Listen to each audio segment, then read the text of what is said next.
Hi, Robin. Hi, Agnes, and hi. Hi, Josh. Hi. So today we have Josh Fox with us, who is a philosophy grad student. Well, not a grad student anymore. I still think of you as a grad student, but now graduated PhD, philosophy PhD from the University of Chicago.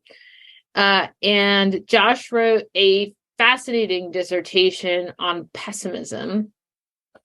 And I thought we could. We're mainly going to focus on a certain section of the dissertation, but I guess I kind of did want to broaden a little bit into sort of 3 points from the dissertation. So the first is just like the idea that the jumping off point of your dissertation is the thought that there might be a flaw in life itself, that there's a problem with human life. Okay. And then the kind of central section that we want to talk about is the role of passions in addressing that problem. And then what I sort of hope we get to a little bit at the end, which we might not, is just why art is important in allowing the passions to address the problem of the flaw in life. Okay, so those are like the three. That's just like a framework. So maybe can we start by just having you tell us what is or are the possible flaws in life itself? Right. I guess the one that's most relevant for thinking about the sort of passion as a solution to those flaws is a worry that sort of Schopenhauer develops and highlights, which is a theory about sort of structure of our desires, right? So Schopenhauer has this concern effectively that at bottom, sort of all of our desires are aversions, right? That fundamentally what motivates human beings is just the sort of push to escape bad things, that we find various things distressing and we sort of live our life running away from those. And whenever we describe something as good, sort of all we mean is it relieves some distress, removes some bad feature of our lives. And so Schopenhauer's thought then is that if this is the case, then sort of the best we can get is a life that would be basically harmless, right? A life that would be not bad. That would be the best we could do if we were just only motivated by aversions. So our only way of valuing things was to sort of take them as either bad or not bad as a relief from the badness. And again, I mean, Schopenhauer has some other reasons for also thinking that, in fact, there were situations even worse than that, that it's not even, life isn't even possibly neutral. But we don't necessarily need to get into that. But the basic concern that he has, sort of the fundamental thought that sort of makes him into a pessimist, is the thought that all of our desires have this aversive structure, and that because of that, all of our values are similarly kind of aversively structured. They're either judgments that things are bad or judgments that things are merely not bad, neutral. So the best we can get is a life that feels neutral, harmless, but never genuinely positively good. Good. So can I give you like a super naive, like what my kids say when I bring this argument up to them? Sure. They say, look, sometimes I'm hungry and I feel this pain of hunger and I'm just eating to get rid of the pain. So there's that. But then sometimes I want dessert. And when I want dessert, I just want to have a sweet, yummy thing. And there I'm getting like, when I eat the dessert, I'm feeling this pleasure. And so there's the difference between eating to relieve the pain of hunger and eating when you're eating for dessert's sake. And so why does Schopenhauer think that there isn't the second kind? Right. Yeah. I mean, Schopenhauer's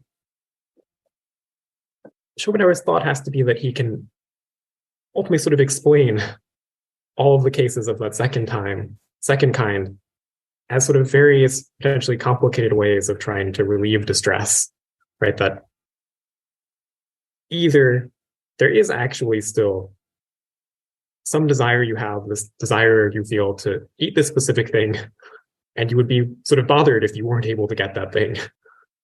So there's just this pain of desiring to have this pleasant taste that you're not able to fulfill, and as long as you don't fulfill it, it's distressing to you. Or so you're sort of averse to the absence of this sort of taste.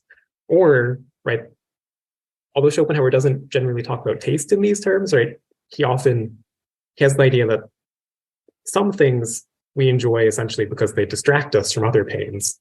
And that sort of rich representations, right, sensations that are kind of absorbing can be a source of relief for us just insofar as they distract us from sort of all the other sort of pains or desire and all of that. And I think it should be open to him to potentially view sort of pleasures that we take in certain kinds of taste and certain kinds of smell in those terms, right? That these are sort of absorbing experiences that we sort of just think about the taste and therefore aren't thinking about whatever sort of background pains that we would be thinking about if we weren't absorbed in just this nice experience of taste. And so it feels good just by contrast, by distracting us. Right. I think Schopenhauer doesn't talk about taste in that particular way because he thinks that it's sort of too bound up with desire. But I think he should be able to.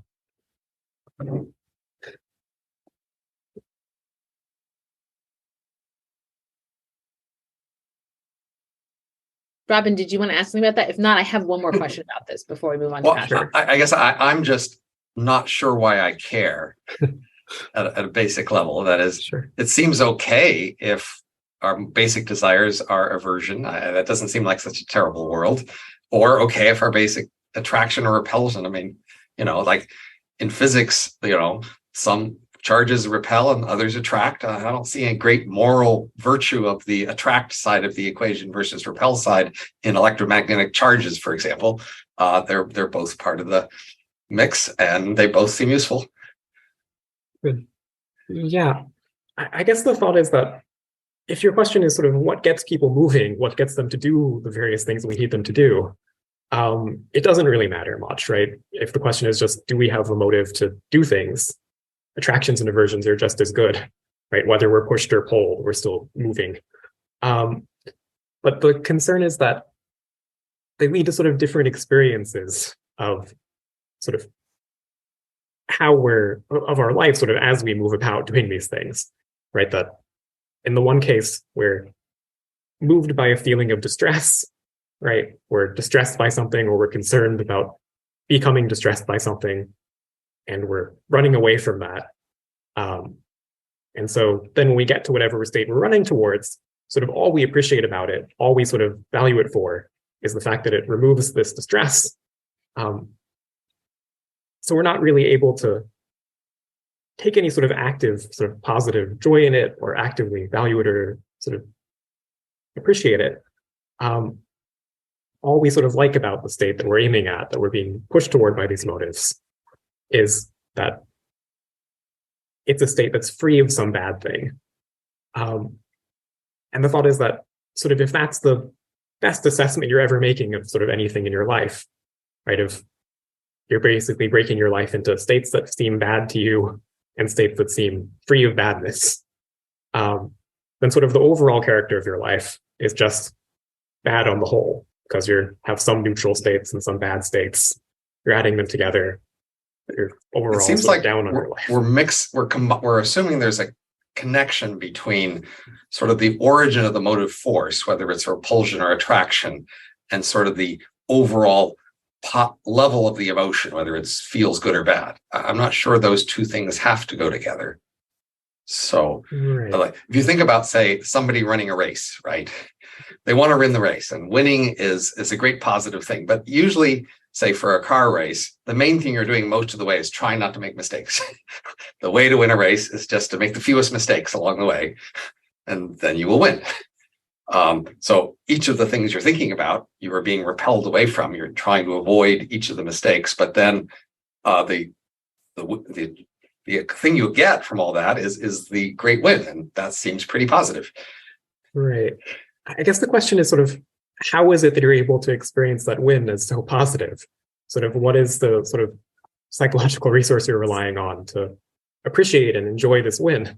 And the thought is that, well, it would be, in some sense, the way that you're desiring to win, the way that you're valuing this win, And if your desire to win has this kind of aversive structure, then sort of all you're valuing about winning is that it's sort of frees you from this distressing desire to win or whatever else is sort of bothering you about not winning. And that because of that, you sort of don't have a way to appreciate this win, even if it's the case that you sort of would get to that win regardless of what's pushing you there. The question is sort of, once you get there, how are you able to value it? Sort of, what resources do you have for taking this win to be genuinely good for you if your interest in it wasn't by way of sort of representing it as anything more than just not bad? So I mean, I guess to pull these two things apart, though, I mean, there's my mental focus during the race and during training is to identify mistakes and try to reduce them. And so I'm constantly focusing on what are my mistakes and how can I reduce them and what are the strategies to cut them. But then my overall emotional engagement could be, I'm really excited that I might win and I'm getting a little closer. And this year I have a better chance than last year and I might just win. And my dad would be so proud and like, I will be so proud and I'll be better than those other people who doubted me. And, you could have all what felt to you like very positive emotions associated with the process of slowly being, moving away from things. Right. I guess it looks like there you're sort of taking there be sort of two different kinds of motivations in play, right? There's, on the one hand, there's this sort of attraction to winning, right? You think that you have the sense that winning would be wonderful, something you want that you view as good at its own sake. On the other hand, you have sort of this completely different sort of thing that's pushing you towards pursuing this thing that you happen to think is good, namely your concern with avoiding all these flaws. And sort of Schopenhauer's picture, what he wants to suggest is that sort of it will be a problem if we only had the second of those. That if we both had, like if you have a situation where you sort of both have an attraction and an aversion focused on the same object effectively, then it's fine. You can be sort of moved along mainly by your aversion and then end up with something you're still attracted to. But if sort of all you have is the aversion, right? If you're concerned about avoiding those flaws was sort of the only motive that was playing a role in your pursuit of the victory, then once you got there, you sort of wouldn't have any of that delight in sort of making your parents proud or what have you, because that wasn't sort of what was actually, that's something that you didn't actually have in view, right? The only thing that was making you care about the victory was just, I'm very upset about these flaws in my racing style or something like this. I wonder whether one way to get like the stakes of this question of is life worth living, it's not immediately obvious that you get those stakes by thinking about your own life, because there might be other reasons not to commit suicide. Like even if you thought your life wasn't worth living, you might think you have moral duties not to commit suicide for various reasons, right? But I wonder whether a thought about like having children, like you might think like, if Schopenhauer's right, that's an excellent argument not to have children. If life isn't worth living, then you shouldn't bring these people into being whose entire existence is just avoiding a bunch of pains along the way, like a video game character that's just trying not to die. And there's nothing they get by living. They just get to not avoid dying longer or something. And if that's what life was, it's not that it would be immoral exactly. Like if all you're saying is it's not worth living, you're just saying it wouldn't be worth bringing them into existence. Right. Yeah. I mean, that is definitely one of the things that sort of Schopenhauer takes to be an upshot of his view, right? Is this thought that sort of no one would rationally bring more people into being, that if you were sort of thinking philanthropically about what will be good for the person you're bringing into being, for the child rather than for yourself, then you would have to conclude that insofar as there's no real benefit to living, you're sort of effectively wronging someone by bringing them into life, right? And that, right, there's nowadays, there's sort of anti-natalist philosophers who focus entirely on that question more than the question of sort of whether life is actually good for the person who's currently around, but sort of whether questions about what life's value is to the one who's currently around, sort of how that affects our practical choice to make more people or not.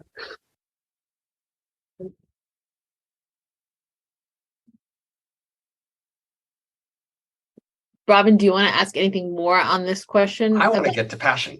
Getting passion. Okay. So then maybe Josh, say something about why, if you had this Schopenhauerian worry about the aversive structure of desire, why you might be reassured by the existence of passion. Right. So the way that I'm thinking about passion, sort of drawing from Nietzsche, right? I'm using here what I take to be Nietzsche's understanding of passion. But Nietzsche understands of passion as essentially a desire that's strong enough to sort of push you to pursue its object, sort of even at the cost of comfort, right? So effectively, you have a passion. If you have a passion for something, if you're sort of willing to keep pursuing it, even at the cost of sort of making your life more distressing, sort of potentially adding additional bad things to your life, right? If you think it's worth sort of adding these additional bad things and additional sources of distress to your life, in order to pursue the object of your desire. Right, so that Nietzsche sometimes talks about passion as, right, and calls it an unconditional urge, in the sense that it's not limited by sort of concerns about sort of safety, about would prevent you from undergoing kinds of harm. And the thought is that insofar as passion sort of it involves this kind of willingness to undergo harm, it involves sort of taking something other than avoidance of harm as your sort of chief goal, or at least potentially does. Right, that someone who's just sort of whose life who lacks passion is living a life that's sort of dominated by the desire to obtain comfort, right, to avoid distress, to live a life that's sort of as easy and sort of harmless as possible. They might have sort of other desires of various kinds, but none of them are sort of strong enough to overcome this sort of fundamental central concern, which is avoid distress, right? That's kind of the structuring, the dominant concern of someone who lacks passions. And so the thought is that at bottom, the life of the passionless person sort of has to be dominated by kinds of aversions, by efforts to avoid bad things. Whereas passion at least sort of opens the possibility of being concerned about something other than avoiding bad things, right? That you're at least willing to pursue something at the cost of adding more bad things to your life. And if you're willing to pursue it, it's possible that the thing you're pursuing in this way is something that you view as genuinely positively good, rather than just as itself another bad you're trying to avoid or something like this. Can I just, to clarify, Sure. I take it won't count as a passion if you're adding a form of distress or discomfort that is aimed at the overall relief of distress and discomfort, right? So if I decide to exercise in order to be healthy and exercising is painful and distressing to me, that's not going to count. So maybe it has to be a net. Is the idea that it has to be a net addition of distress? I mean, I think it has to. I guess it's a little tricky, in a way that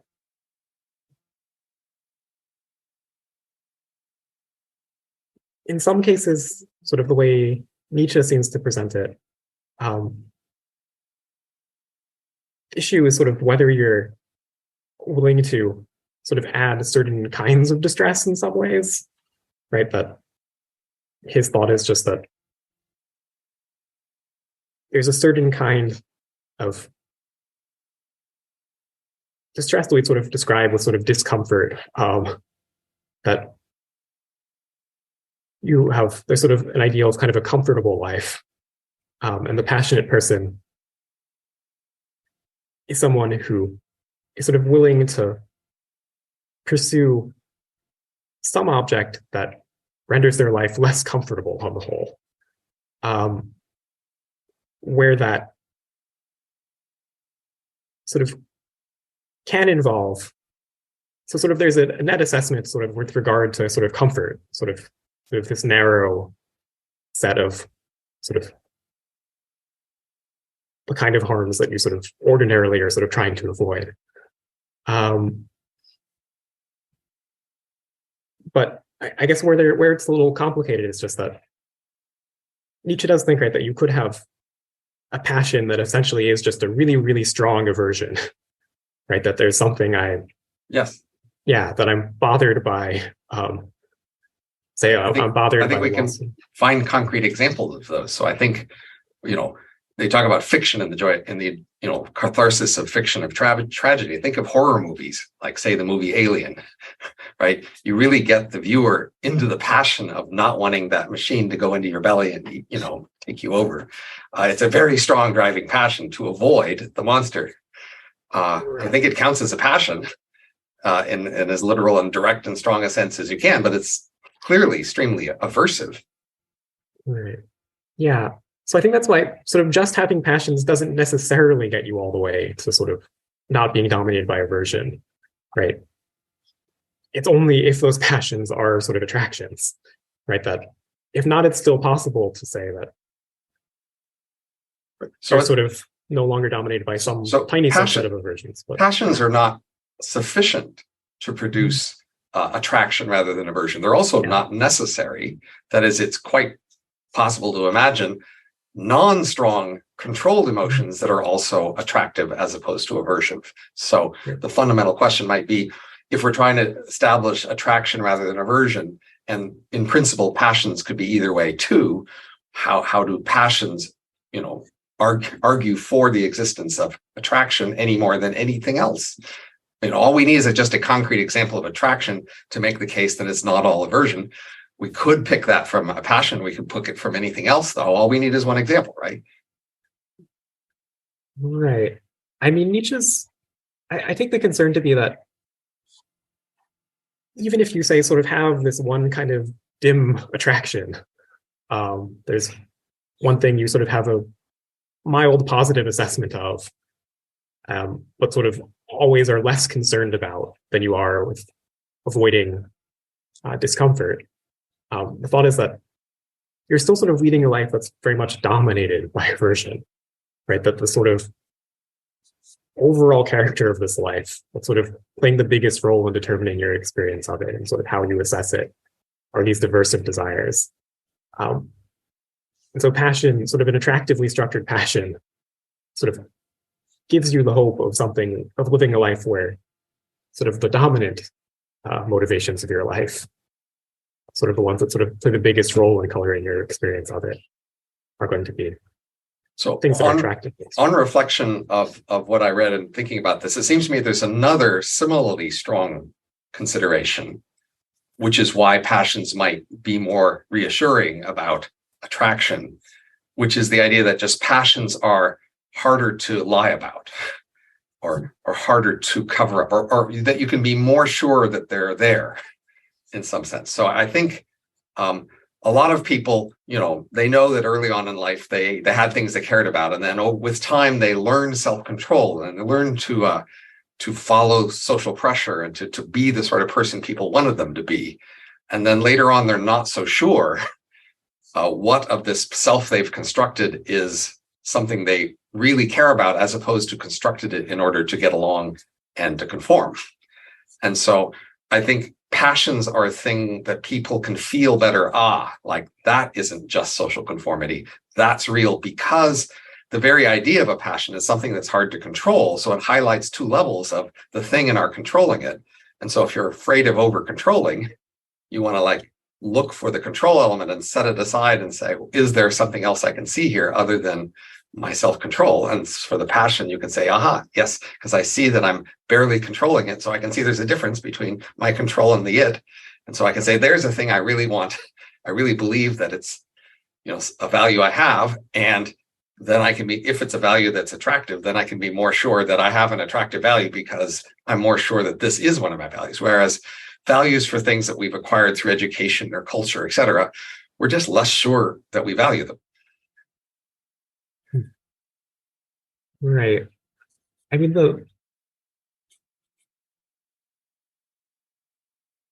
there's still, it seems like there's still, with regards to passion, right, there are sort of epistemic questions you could still have here, right, about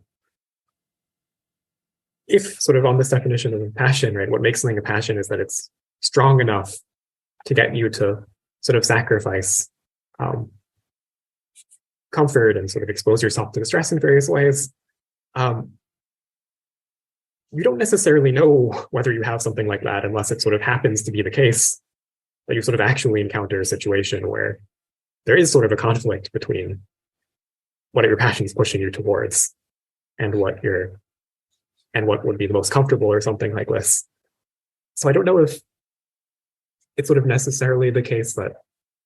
But so remember the horror movie thing. In the horror movie, you're running away from the monster. You are suffering a lot of discomfort in the running away, right? You're not running away leisurely and carefully and making sure you're all dressed and warm enough and everything else. In a horror movie, you're often, sticking your foot on a nail and just jumping out of a building and hurting yourself in a lot of ways in order to run away from this bad thing. So merely the fact that you put a high priority on the passion relative to other comforts doesn't assure that, in fact, it's an attractive as opposed to aversive passion. Right. Yeah. I was just thinking about sort of what assures that you have a passion at all, right? That you could sort of have a passion, but just sort of get really lucky, right? I have something that I would sacrifice comfort for, but fortunately, I've never been called to. They've ended up in line with each other. So the thought was that passion sort of doesn't necessarily give us that kind of epistemic confidence. Well, think of like going to grad school, say, something relevant for you, right? Recently, right? People have often asked themselves, did I really want to go to grad school? Was that just something I did for my family or expectations, or because I was too chicken to go out and get a job? And when they have those doubts, the fact that they sacrificed a lot for grad school is not terribly reassuring. I mean, grad school was uncomfortable in many ways, and their office was cold, and they weren't getting respect, and they were eating ramen, right? I mean, you can list the sacrifices, but that doesn't necessarily assure you that you actually had a passion for that. Right. Yeah. I mean, the question again, there's this question of what's the actual object of your desire there, right? That is it that you were extremely passionate about your subject, and so you were willing to accept all of that for all that sort of discomfort for the sake of learning about philosophy or economics or what have you, or right in your model, your sort of your way of putting it, like I'm just so passionate about not displeasing my parents or something like this, right? That, yeah. So there is sort of passion it seems like it doesn't seem like passion necessarily gives us a clear sort of epistemic edge in these cases. But I was thinking there's this other way in which passion does give a clear epistemic edge, which is this idea that when you see people barely able to control their passions, then it looks credible that they aren't constructing this whole appearance of barely able to control it, that you're actually seeing an actual barely able to control it. And that's compelling on the screen for a movie or whatever, that we believe that a barely controlled passion is a real passion in a way that a more controlled thing, we have more doubt. So since you're getting to grad school was such a controlled thing, you weren't out, you weren't resisting it very much. We're less sure that it wasn't being done to please your parents or something. So, sorry, go ahead, Josh. Oh no, I just going to say, right, that, yeah, I think that is the case that sort of, if you do have that case where there is sort of a clear conflict between your pursuit of some object of your desire and comfort, right, then it is easy to tell that you have a passion there. Right, whereas, so I agree that that's sort of, if you have a situation like that, then you do have that kind of. And if you don't have such situations, we don't so much call it a passion. That is, we use the word passion when we see some evidence of it being hard to control. Right. Yeah. I mean, or at least, oh, sorry, go ahead. Sorry, but like that includes Robin's horror movie Running Away case, right? Because it's like they might find it in some ways hard to control. Like they're like running, crazy, like where that's fully aversive. Right. Yeah. I mean, again, it's still possible to have fully aversive passion. I think that the more troubling thing about the horror example is that it's one of the cases where you could still view it as a desire for sort of safety and comfort easily, right? That what you're trying to do is sort of escape a very big harm that's coming from the alien. And you're willing to accept sort of small harms for that. So that's sort of more like the case you had mentioned earlier, Agnes, about kind of the net versus, yeah. I mean, I am personally more interested in the topic of how sure we are. Can we sure be of what we want and our desires? That actually seems to be a more fundamental and interesting topic than whether our desires are fundamentally aversive or attractive, because that I can see the world being fine that way. But I do think many people, after sort of achieving some success in a career or something, then ask themselves, did I really want this? How sure am I that I do want these things that I seem to have been pursuing? And, Agnes is very animated by just the question of how can we know what's good? And if I make that personal, how can I know what's good for me? This seems like a central question. Like, how do I know what I really want? And passions seem to be an especially, open window, perhaps, into at least some things you want because of this nature of their more credible demonstration due to often being out of control. I guess maybe just to sort of take another stab potentially at motivating the thought that it also does matter, not just what we want, but sort of how we want it, right? That suppose I do get what I want, and I'm correct, it was what I wanted. There's still this question of sort of, say I've got into the top of my career. Is actually being at the top of my career now some sort of a joy for me? Or am I just kind of bored and indifferent to the state that I'm in now, right? That's sort of the problem that at least Schopenhauer wanted to suggest we get into when we're moved by aversion, right? Is that we get what we desire, we get exactly what we desired. But because all we wanted about it was to escape other bad things, now that we're there, sort of even though it was what we desired, we don't have any interest in it. It's just something that we're indifferent to it on its own. We only care about it sort of because of the contrast with other bad things that it gets rid of. Right. So the thought is that for someone who's sort of pursuing one of these goals, sort of even if you are correct in what you're after, it still is going to be sort of matter a lot whether you're sort of what way you're after it. Because if not, it will sort of change the character of what actually achieving what you desire is like, sort of whether it actually is beneficial to you or if it's just something you've sort of checked off a box and now there's nothing beyond that you've gotten out of it. But is there any guarantee that if something is such that I'm willing to sacrifice for it and endure distresses and become less comfortable, that when I have that thing, I'll somehow be happy or satisfied? It's like those seem to me like independent questions. And yet the criterion that you gave on the passions is like the sacrifices that we're willing to make for it. Right. Yeah. I mean, I don't think there is, right? That's why it still matters whether the passion is an attractive passion or an aversive passion, right? That if your passion is aversively structured, if it's just a really strong form of distress, then there's no guarantee that sort of even if you get sort of the full realization of what you're passionately desiring, you can still just be completely indifferent to it because all you cared about was escaping the bad things that you were contrasting it with. That's why it sort of matters both that we have passions and that they are passions that have a particular character, right? So that the thought is that passions are sort of a precondition to having a life that's not dominated by aversion, but that they don't get us anywhere near all the way. Or we also have to make sure they're passions with the right structure. How can we tell if they have the right structure? Right. I'm not sure the structure is necessarily the only kind of evidence you could have.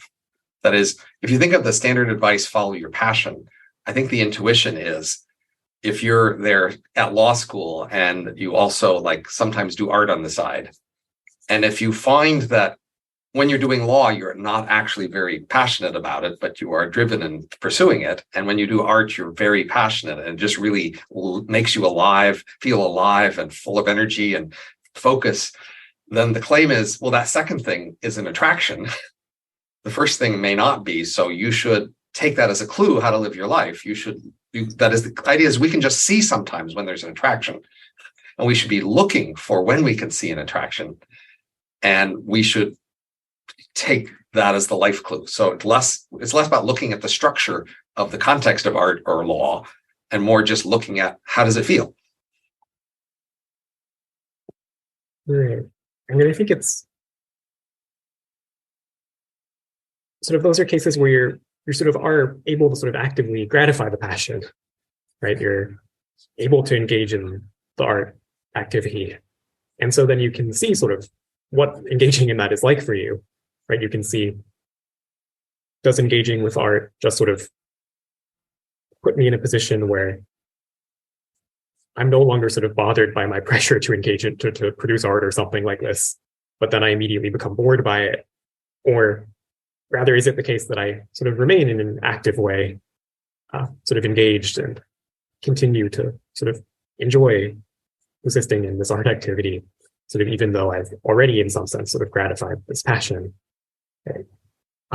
So I agree that sort of cases like that, we sort of offer one way to sort of tell, or at least sort of get some hint about whether we're being moved by an attraction or an aversion. Is that if we're being moved by an attraction, then we won't become immediately bored by whatever we achieved right after we've achieved it or something like this.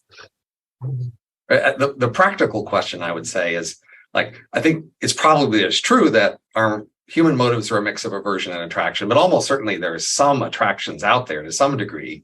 So then the practical question is, how much do you want your life to be motivated by attraction or aversion? And to the extent that you figure out it's going to be important that attraction is a big element, how do you identify those things and support them? And that seems to me like the practical question about passions. How do you find your passions and how do you manage them?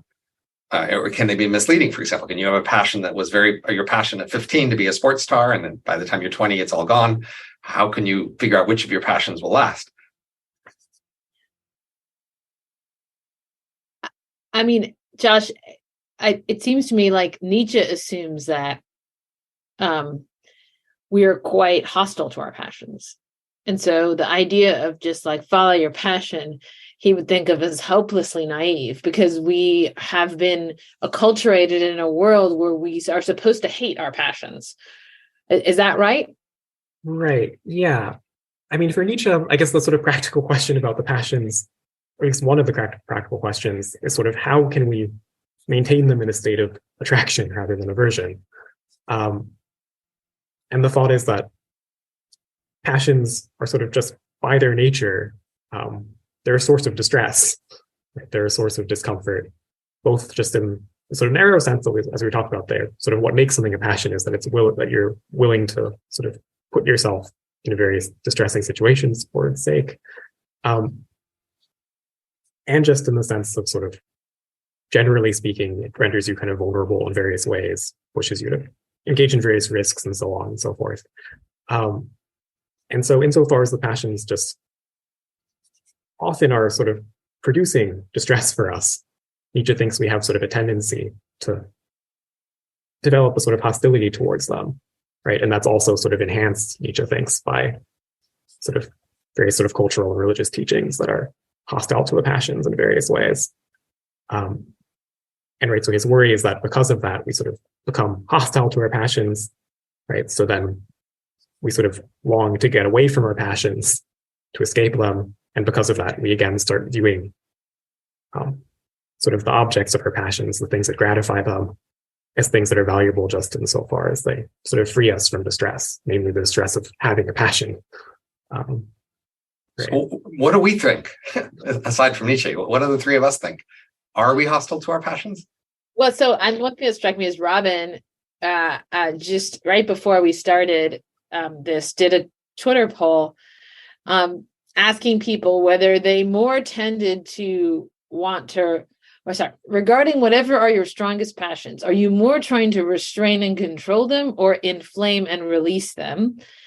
And I voted inflame and release personally. And when I voted, I could see the results up till that point. And most people had voted for restrain and control. Or you could say about equal. That was another choice. But then I retweeted the poll. And then once my followers got a hold of it, it switched to inflame. So now it's at like 49% inflame and release, 31% restrain and control. It, in some sense, contravening Nietzsche, right? Here are lots of people. Okay, it's only 220 until now, but who seem to think that they are more in the mode of trying to inflame their passions than trying to restrain them. But that does suggest that they think that society up until now has been restraining them too much, right? That is, we are in a society that's hostile to passions. That would be support for that theory. That is, they believe that theory about the world they're in. Yeah, I mean, it's also the case that sort of Nietzsche can be right that there's kind of this pressure towards hostility towards our passions, right? That there are sort of due to the nature of passions and these various sort of cultural forces, there is a tendency to become hostile to them, but that it could nonetheless be the case that there is sort of a fairly effective efforts to sort of counterbalance that tendency going on, right? So that in addition to all this sort of pressure to view passions hostilely, sort of our culture also contains a lot of sort of celebrations of the passions in various forms. And so there is this sort of counter pressure that helps people maintain an attachment to their passions, despite the fact that they do also have this built-in sort of source of hostility. I did a tweet just before that where I said, people who say follow your passion don't seem to mean you should lean in on pleasures from horniness, recreational drugs, or seeing your rivals suffer. They apparently have some other passions in mind. Highlighting perhaps there's a bias about which passions we pursue. We seem to celebrate some of them and denigrate others. Are we getting that right? I don't think that's true of Nietzsche, but I mean, like revenge and lust. I don't know. He doesn't talk about recreational drugs, does he? But revenge and lust, I think Nietzsche's pretty positive about those, like Macbeth. Right. But our society today, even though it celebrates some passions, it doesn't celebrate others as much. Right. And it's still pretty critical about those. Thinks that he says that some passions are contemptible, which not lust and vengeance, but he still thinks there are some that are base in some way. But what do we think? Right. I mean, I'm the non-philosopher who wants us to step away from the text and look at the world and ask, what do we see? I mean, I take it, right, that this account of sort of the value of the passions suggests that it's having an attractively structured passion does something important for you, right? It enables you to sort of appreciate your life in a positive way. And it makes that possible. That still leaves open like a lot of questions about what else you need for your life to go well. Is it good? Is it in fact good for you to sort of positively appreciate everything? Or are there some things that will be bad for you to appreciate in this way? Right? That it's at the very least, it's like a separate question that passions enable us to feel that our life is beneficial, but that doesn't necessarily mean that they are enough to actually make them beneficial. So it seems like when people encourage you to find something larger than yourself to become part of, they don't tend to mean just larger peace and prosperity. That is a basically aversive goal, say utilitarian goal of just everybody being happy roughly, doesn't seem to be the larger than yourself sort of thing that inspires most people. They seem to want something a little more active, with more conflict even. Including Mill, the utilitarian, I think, right, Josh? Yeah, right. That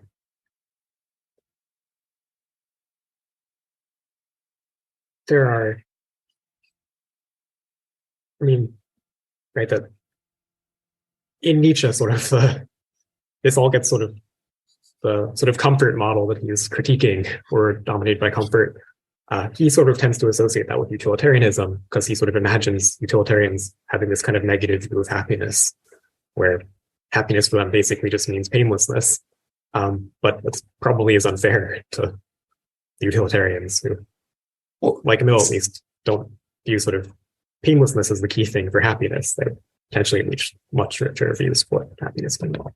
How about we invoke the concept of utopia and note that people have found it difficult to describe utopias of peace and prosperity and comfort. That seems paradoxical. It's not a utopia if everybody isn't struggling to some substantial extent, right? Having ambitions and further goals they're pursuing or something. And that seems related to the disapproval of, mere aversion. Right. Yeah, that, again, sort of part of what goes into it is, right, with aversion, with sort of aversively structured desires, at bottom, what you want is just not to have a desire in some sense. You want to escape having a motive, because the motive is itself distressing for you. So you're relieving the you're sort of gratifying your desire in order to get rid of that desire. But sort of the state of just having no motives is not tremendously appealing as a picture of what would make an actually fulfilling life, right? So that's sort of part of what, yeah. The state of having motives that you are not achieving is also not utopia. So how do you describe a utopia that isn't just avoiding bad things, but it's also optimally or ideally pursuing things that you aren't yet achieving? Right. I mean, I guess one thing that's at least in principle possible with attractively structured desires is that you can still sort of enjoy their object even after you have sort of realized that after you have attained or achieved it, because what you were interested in itself, you viewed it itself as a sort of a wonderful thing that you can sort of potentially continue delighting in rather than just getting bored by. I mean, so your sort of motive doesn't disappear once you've gratified it, because your motive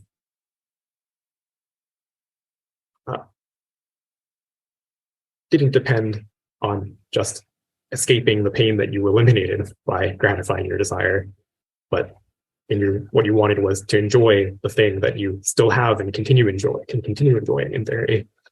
So there's, yeah.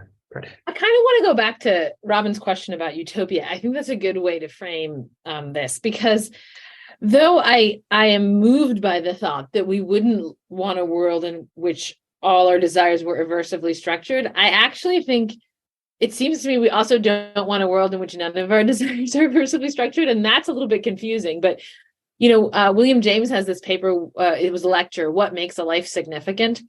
And in it, he recounts this experience. Did we ever do a podcast on this, Robin? Maybe we never did a podcast on utopia. No, we have to do another one just on utopia. Okay. But he recounts this experience of going to this sort of like planned community. Maybe it's in Chautauqua, I don't know how you say it, in New York, somewhere upstate New York, where there's like academic lectures and boating, and it's like this perfect little world. And it's like exactly the world he would have designed to live in. And after like 2 days there, he just can't wait to get away to like just dirty reality. And in some sense, the point of this kind of community was allowing you to pursue your positive desires without any restriction. And I'm sure James would say that he wants more out of life than just to keep averting, but it somehow doesn't feel like an actual utopia to be in a space without problems.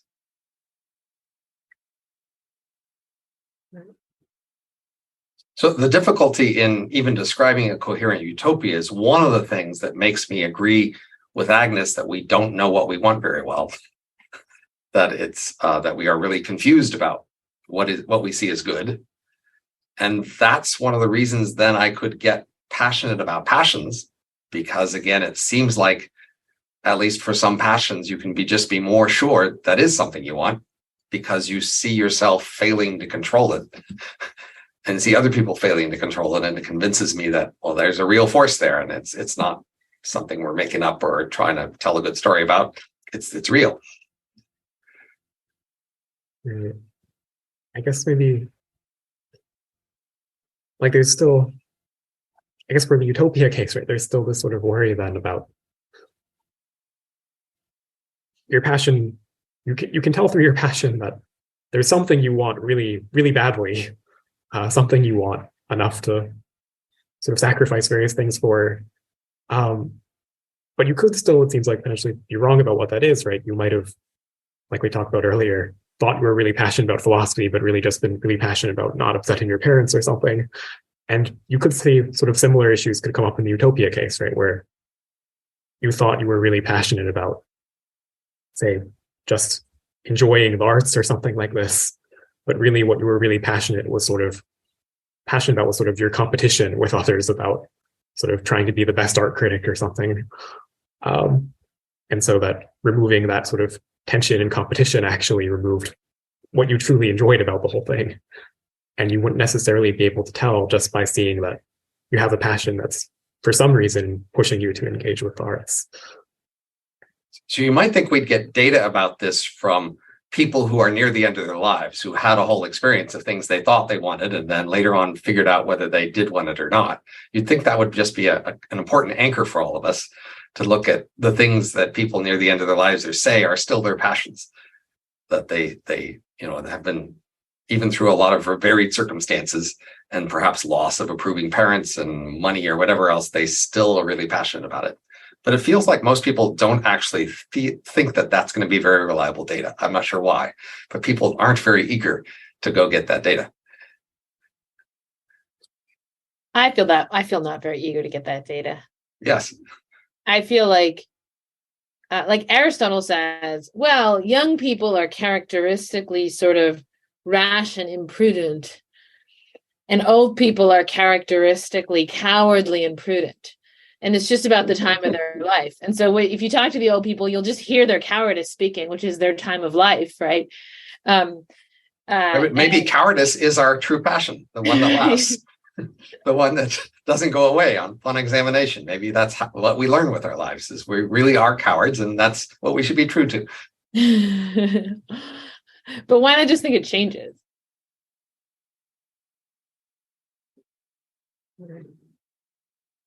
Well, then why be afraid that it will change, right? I mean, the whole story here is I'm going to put all this effort into this passion, and then I'm going to find it's not very satisfying. You might think, well, you're just changing. You can't expect to know what your future self will be passionate about. Just work on it, just what you're passionate about right now, because this is the time to act about your current passions. Josh, I wonder what you think about a version of Robin's worry here about, is this what we really want? Where in some sense, the problem with an aversive desire is that we learn that we didn't really want it. Like, right. I'm going after this thing, and then I get it, and I'm not happy. And like that an aversive desire is an illusory desire. Right.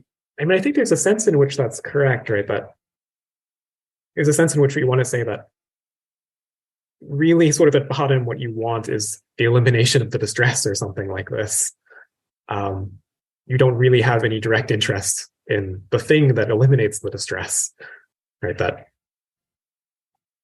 if feel like I have to go to grad school in order to sort of remove the disapproval of my parents or something like this, then when I finish the process and this disapproval is removed, right, I find out that the state I'm in is one that isn't in itself at all interesting to me. All I cared about was removing the pain of being disapproved of by my parents. But the sort of state that actually achieves that, namely graduating from grad school, doesn't actually have any value. So sort of I was seeking the sort of actual object of my desire in some sense. The thing that I was aiming at was or at least I would have taken my self-paying method out, was graduate from grad school. But in fact, the sort of real motive, all the sort of actual force behind it, was just escape this pain. But I wonder whether we couldn't say something even stronger, namely, you never even wanted to escape the pain. You only wanted to escape it insofar as you were feeling it, right? But actually escaping that pain is not something that on reflection you thought was like a valuable thing to do. That is the way you understood it, was like, I'm going to grad school and I'm getting this thing. You only were motivated to escape the pain under the conceit that you were seeking this other thing. And so in fact, you didn't really want any of it. Right. So sort of if you understood that it was just that your only motive was the effort to escape pain, then you, in some sense, the motive would collapse or something like this. Yeah. Right. So there's this classic structure of an adventure story where the adventurer is trying to get back home. And then usually the story ends when we get back home, because the viewer is not very interested in their life back home and far more interested in their life away.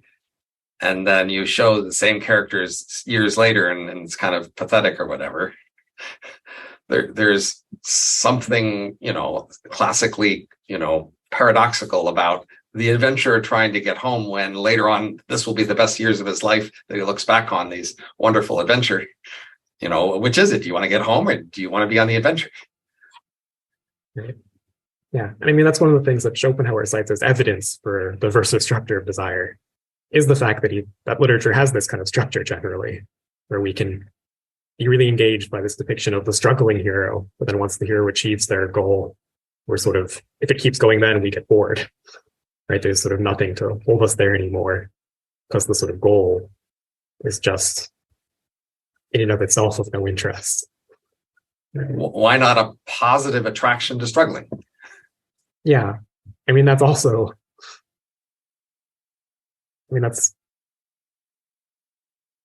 one, again, another sort of option for what's going wrong in sort of the utopia case and things like that, is that if you have an attraction to the act of struggling itself, right, then in fact, if that's what you're passionate about, then sort of the structure of the utopia is one where your actual passions can't be achieved or something like this.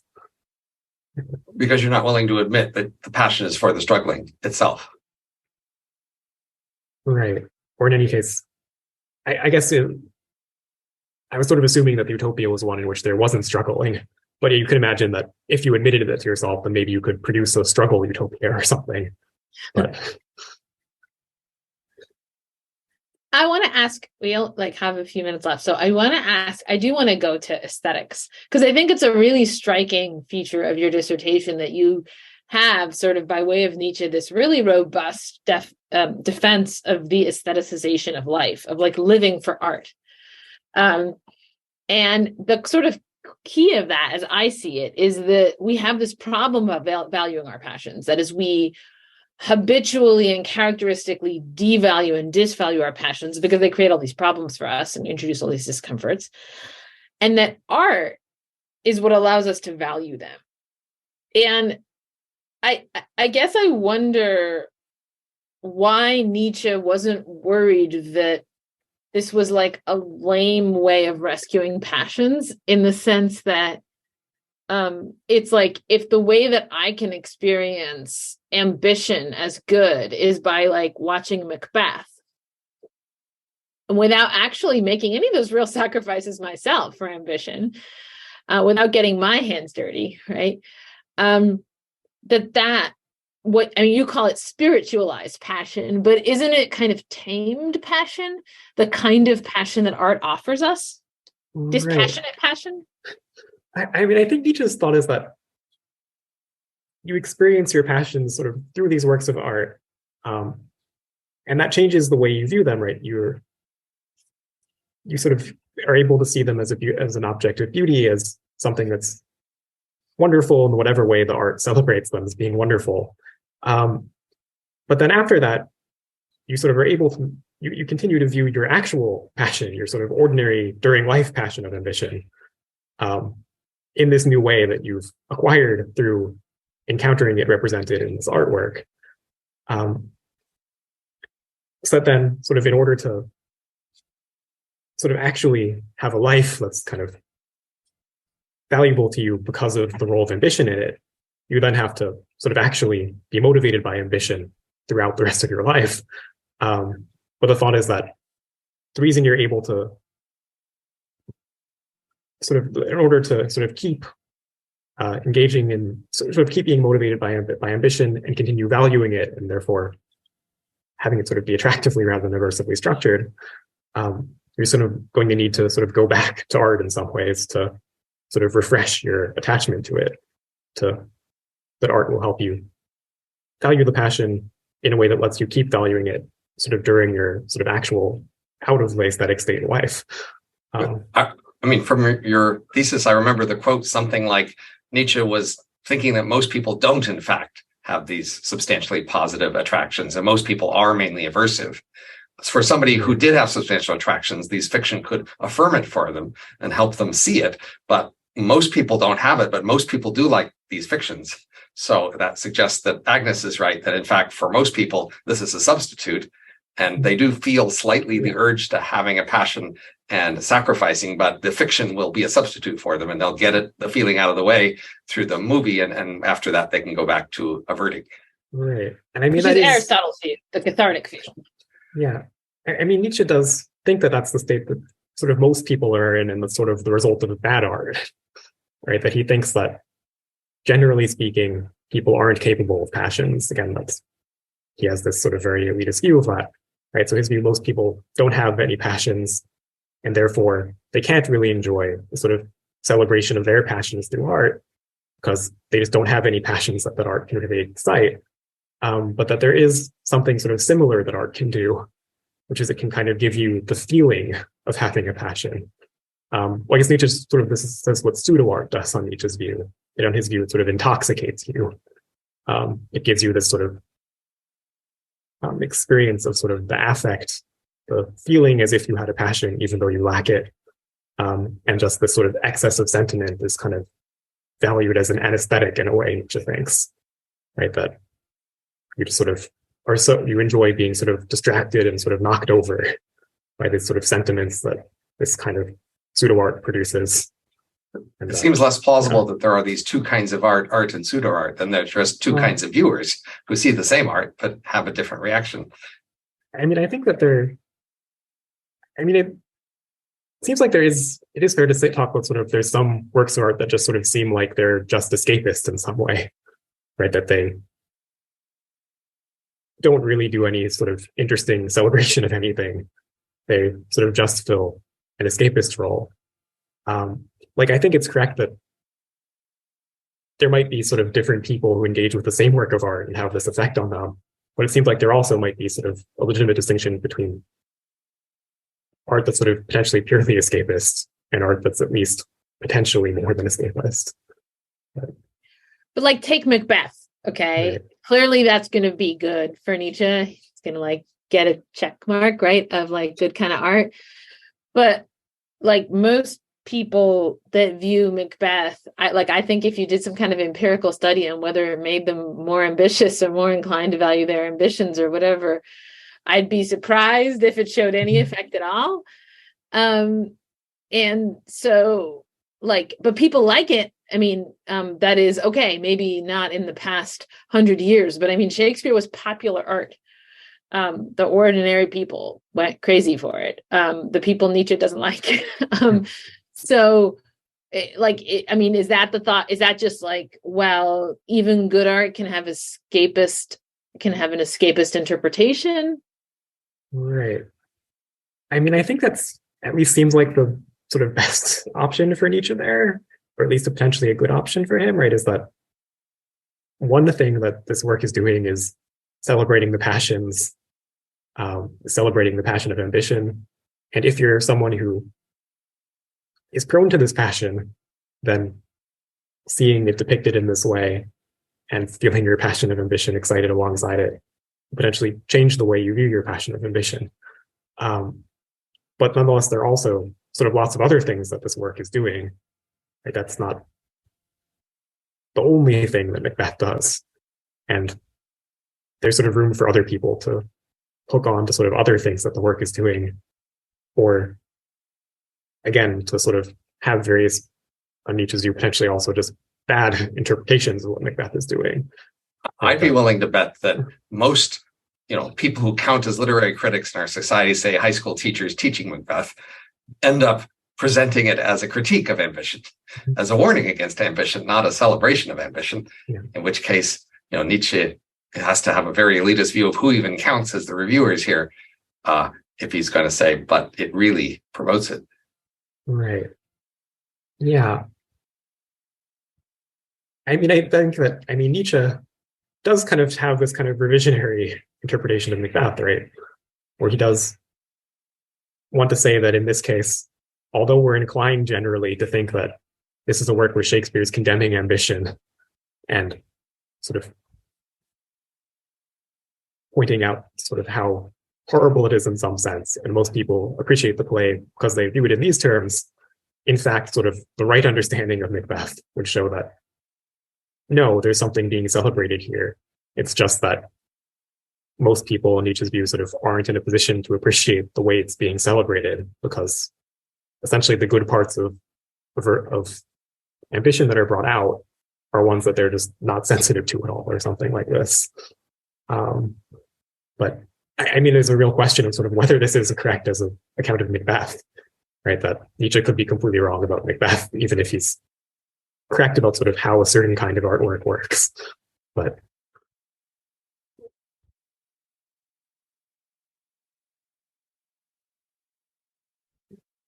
right. I think Nietzsche is very happy to dismiss just about everybody's interpretation, Robin. So, like including all the high school teachers. There's something compelling to me about this thought that what Macbeth is really doing is allowing you to revel in ambition, while at the same time morally sanctioning it, so you feel okay about the reveling. Right. We love looking at bad people doing bad stuff in art. And almost all art contains something of that kind. And plausibly, like, that's part of the point. And Nietzsche is sort of grabbing onto that. That seems right. So, that's also been, say, like, novels with sex in them are like they're titillating, but in the old days, at least, they usually had to disapprove of it. The characters had to meet a bad end. But we could say that people enjoyed those novels because of the titillation, the showing the sex, or you could say that about violence, right? And so then we could say art often pretends to disapprove of things that it actually celebrates in a certain way, but not officially, right? It just lets people enjoy the experience of feeling like they were involved or seeing it without actually being inclined to do it. Right.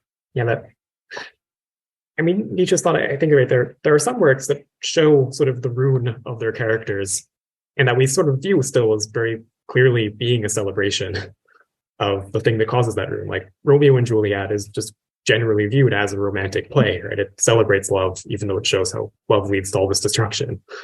And so then the question is sort of, why is Macbeth supposed to be something different than that, right? That ambition in Macbeth leads to all these disasters, but so does love in Romeo and Juliet. Why is it that one of these is a celebration of love and the other is a condemnation of ambition? Is it just that more people are sort of sensitive to what's valuable about love? Right.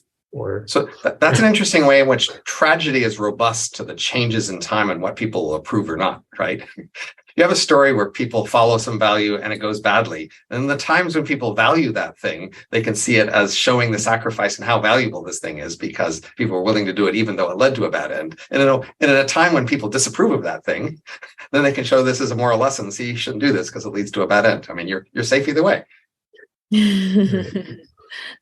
That's why tragedy is universal. Exactly.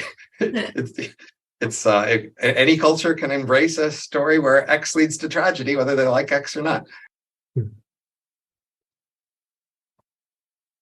Yeah, the right where it becomes tricky is sort of the question of sort of, is there sort of a concrete way by sort of looking at the particular work to sort of give an actual answer to that question, whether it's celebrating it or critiquing it. And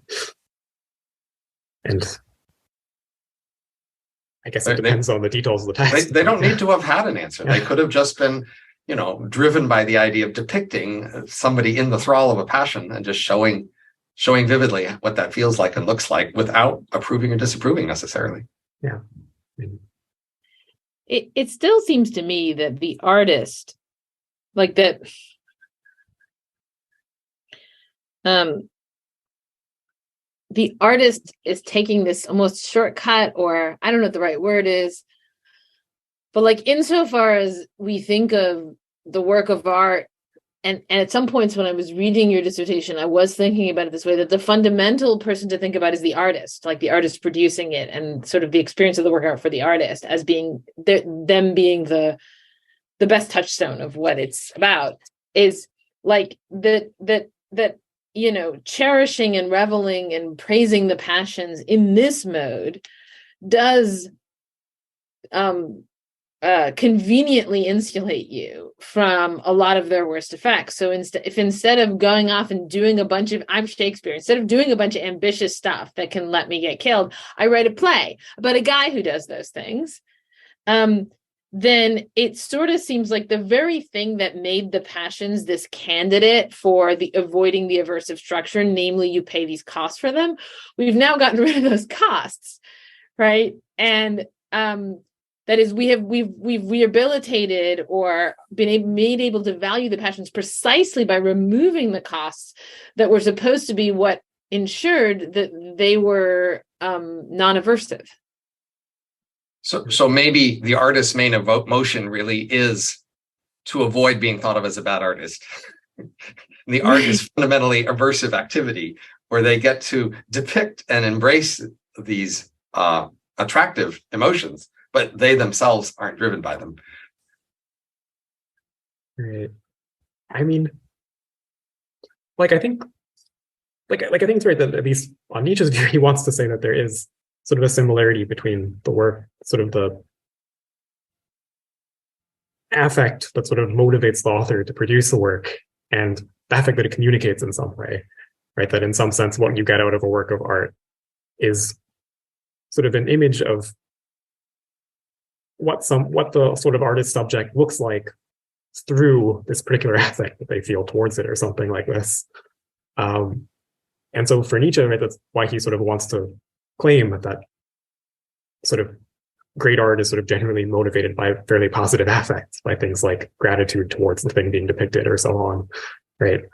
But there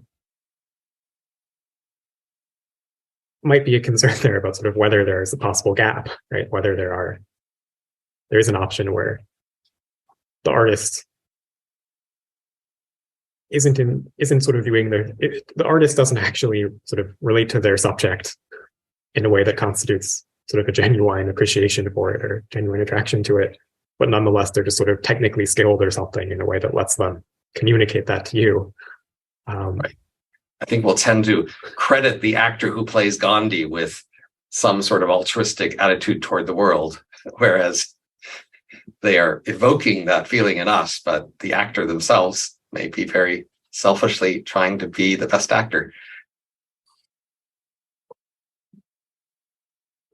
Okay, we should probably stop there because we're over time. All right. Nice talking to you, Joshua. Oh, thanks, Josh. Great, thanks.